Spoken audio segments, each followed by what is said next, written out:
Hello and welcome back to Season 6 of the MRX Lab podcast, the show from FlexMR where this year we're on a mission to give you some inspiring stories, tips and tricks about how to put customers at the heart of business decisions. To help us do that, I'm delighted today to be joined by Chris Harvey of Activate Research. Welcome, Chris. Thank you. Can you start by telling us a little bit about yourself and a little bit about behavioural science? Yeah, sure. So my name's Chris. I'm founder of Activate Research, which is all about inspiring change and driving growth using behavioural science. Okay. And the reason, also the way I do that, should I say, is really by drawing on a number of years of research industry experience, but also by fusing that with some of the latest thinking from academia. Okay. In terms of behavioural science, you've raised quite a good question because it can mean, and it does mean, a lot of different things to different people. In the interest of really keeping things simple, I like to describe behavioural science as the study of why we do what we do. And one of the kind of, I guess, common misconceptions or things to sort of raise up front really is the difference between behavioural science and behavioural economics, because they're often used interchangeably.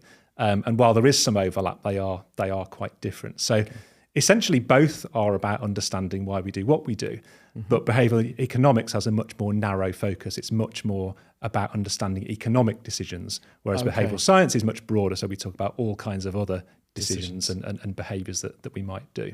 So I kind of think of it as a bit of an umbrella term. So behavioural science has behavioural economics and various other different strands of psychology sitting underneath it. Yeah. Okay, brilliant. Thank you.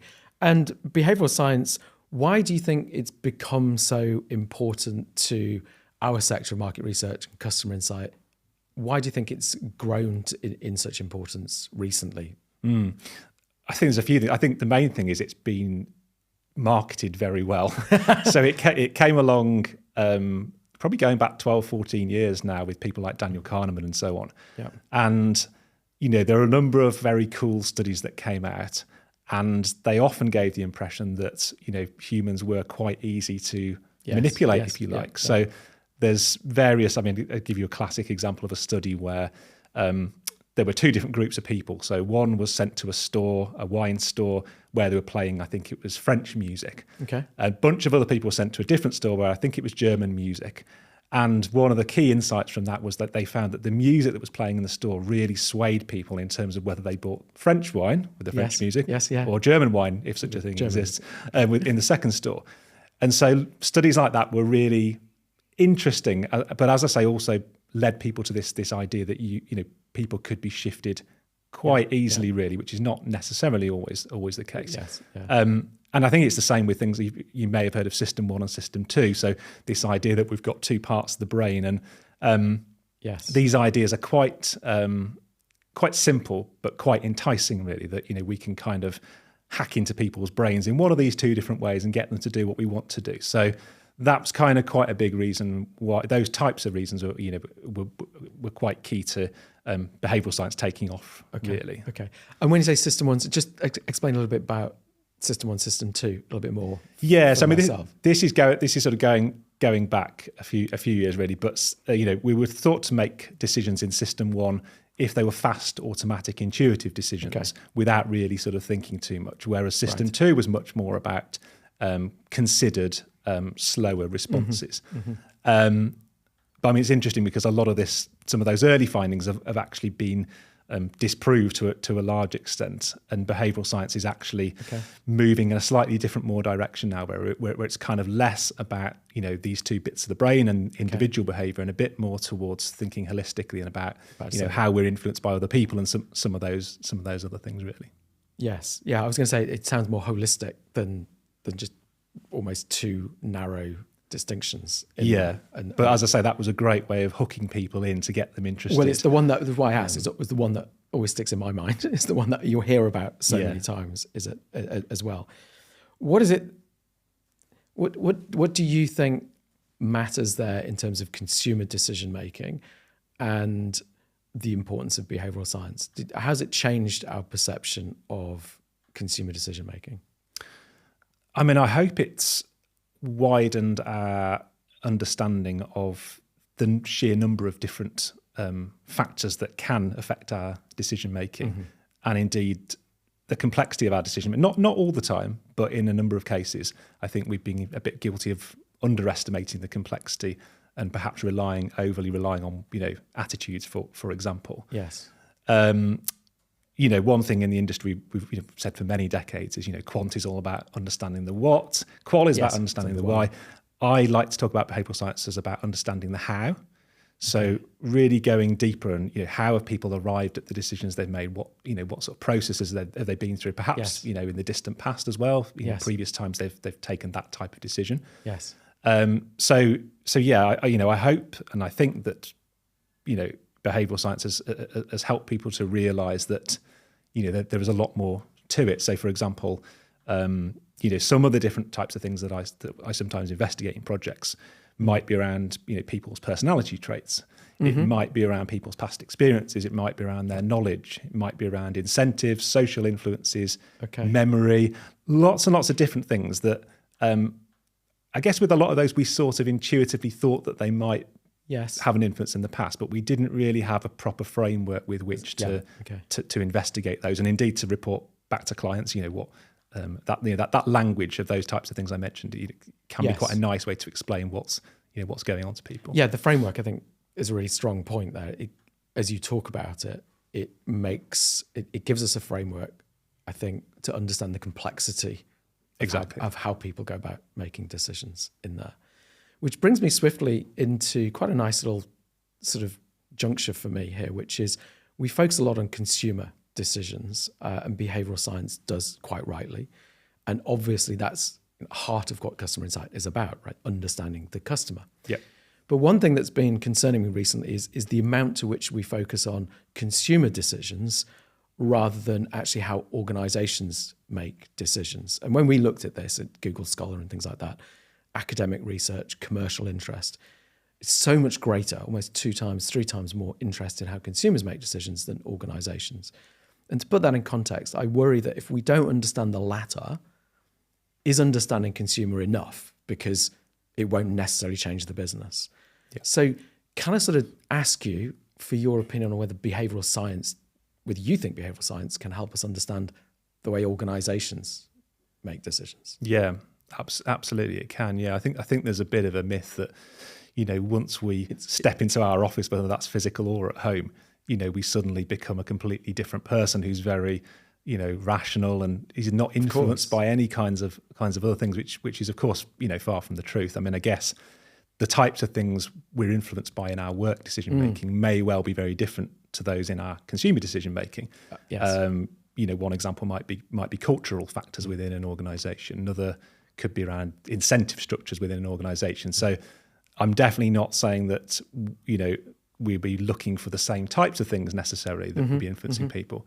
But as I say, at the end of the day, we're all humans, and so we can't kind of throw that cloak off just because we get into the office. Really, well, it's true. I mean, the things you've mentioned there, incentive structure, that does matter. Culture matters. I mean, memory still matters in that we might have bias towards a decision because of something we've done in the past. Yeah, but also, I guess there's political agendas in an organisation and other factors like our career that we have to think about. Yeah, and I guess thinking about perhaps why you mentioned, I was surprised that ratio was so close. Actually, I thought you were going to say 10 to 1. Right, yeah. But I guess thinking about why we don't see those types of things, I guess there's a few reasons. One might be the amount of, as I say, some of these studies that are out there, they are very consumer focused, and I guess there's a number of reasons, but people perhaps necessarily haven't really connected the dots between the two. That understanding the way people behave in a store, for example, there's no reason why you can't apply those types of research processes to understanding how people operate in organisations. Well, it may just be that, again, going back to the statistic, we're not interested necessarily in thinking about the organisation. I think the point you always made a point before about rational in there, and I think there's a key thing there. When we looked at decision making ourselves, there's a few sort of frameworks for decision making, but they all make it appear quite rational, like it's a linear process. Like we look at the options, we study the options, we get the results, we look at the numbers, we analyze the numbers, we list and then you make a decision. But it feels very rational in there. And is it rational? I mean, is any decision rational? I think the It's a good question. I think I probably unwittingly threw a little bit of a red herring in there in mentioning the word rational, because along with things like System 1 and System 2, there has been a bit of a sort of overly bloated misconception that people are irrational. And so we do sometimes get into these conversations about whether something is rational or irrational, and actually those are not always that helpful. Well, they're not distinctly different, are they? Well, no, and it's very hard to understand what's rational. What seems irrational for one person on looking at somebody else may well be rational for that person. So I think I probably inadvertently slipped that word in there without really noticing the rational. But I guess the broader point is that there are a number of factors. Emotion is one I didn't mention earlier. That again, I think emotion can be overrated in terms of or the way we think it influences decisions. But that's not to say that it doesn't have some kind of role in business decisions as well as consumer decisions. Oh, I think that's right. I mean, rational, irrational. We're all constantly flipping between the two, and we rationalise the irrational and vice versa, I guess. So it's constantly there, and you can't really divorce the two in it. But it's an interesting point you make about emotion and in a business, because again, maybe that's my point about rational. It feels like we think there is no emotion in it. We think we're not biased to something. But again, without that framework of understanding, maybe we're not thinking about it or giving enough due care and attention to it potentially. Yeah. So how do you think behavioral science can help us shift that, if you like, in there? Obviously, you've mentioned people aren't necessarily making the connection between applying it in a business setting.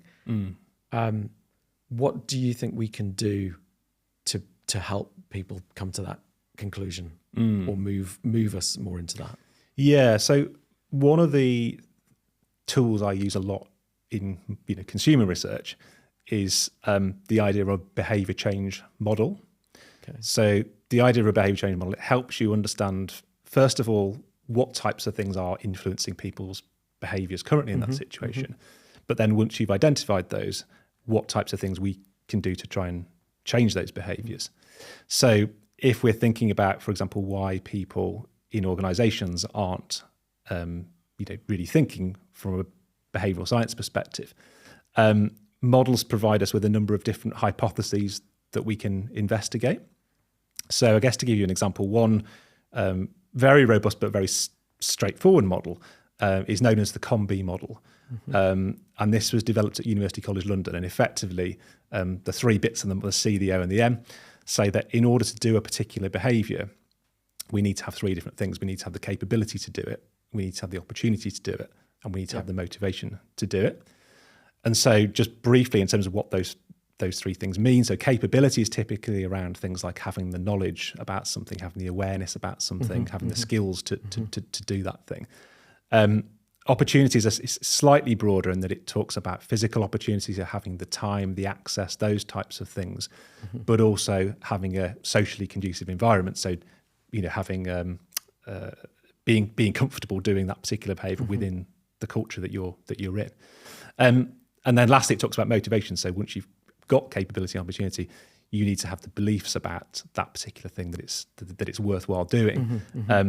But also within that, you need to not get distracted by things like habits and impulses and some of those things that kind of get in the way of our best intentions. So behavioural, the long answer really is behavioural science and models, and I guess that particular model, I think, provides a nice way to investigate why people, aren't kind of thinking in this particular way when they're making internal decisions. But as I say, it also provides a bunch of different things we can do to address those barriers. Yes, I mean, it does both, doesn't it? Really, it helps us understand why we're not and how we can, but also address that in decision making itself. Do you think this is a very difficult question, but responsibility for bringing this kind of thinking into it, is that the responsibility of the customer insight department, for example? Does it belong? Should I be talking about it in this sector? It's an unfair question, but where does that responsibility almost lie, do you think? Yeah. I'm not sure about responsibility. I guess if it was to be done sort of very thoroughly, Mm-hmm. it would have to really come from sort of senior management, really. Yes. Which, again, sort of coming back to that model, would rely on them having the capability, the opportunity, and the motivation to to be able to talk to staff and want to roll out this idea of embedding the customer at as many decisions as possible. Yes. In practice, obviously, the way things work out really is that the people that are interested in doing those things will kind of have a go at doing them. Yeah. And I think you're right that there is some responsibility on the customer insight team for sure to do their best to get stakeholders to think about the customer at each decision they make. But again, I suppose I would argue that is that part of people's job descriptions / do they even know how to do that? Yes, exactly. As we talked about, really, we spend so much time thinking about the customer and what their behaviours are and how we want to influence their behaviours. How much time, and I'm guessing is not very much, do insight teams think about? And perhaps I'm being unfair, but how much time do they spend thinking about the behaviour of those stakeholders and how we can kind of perhaps use a bit more science to get those stakeholders to engage with and act on insights, really. Yeah. I think it's a very, very good answer. It was a very difficult question. Very good answer. Are there any tips that you could give us? Simpler tips that you could give us to how to get people to maybe act on a research debrief or act on an insight? So let's just bring it back to away from the whole context of decision making into just how do I get impact or how do I get action? Action is probably a better word than impact, but what are the tips that you could give us, things to think about in terms of that it's a good question, because I guess my sort of ideal approach of thinking from a model's perspective and all that is very research focused, and in the day-to-day people, as you're alluding to, they want kind of tips, don't they, really? So I guess one of the sort of nice frameworks that came out actually of behavioural economics was called the EAST framework. Okay. So it talked about how if you want to get people to do something, you need to make it easy, which is the E. You need to make it attractive, which is the A. You need to make it social, so kind of the thing that other people are doing and approve of. And you need to make it timely, so you need to hit them with that message at the right time. So drawing on one or two of those, perhaps the easy one really.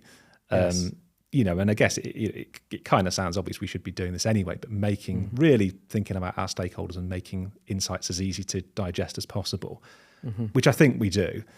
When it comes to recommendations, I think we're perhaps not quite so good at thinking about making those recommendations easy to action.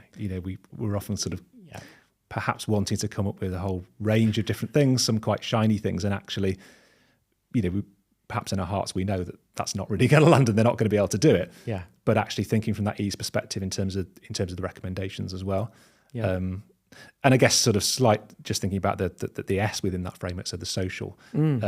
Perhaps if there's something we want stakeholders to really action, alluding to what competitors are doing in that space, for example, might be an interesting kind of nudge to get them to really take heed of that recommendation. Yes.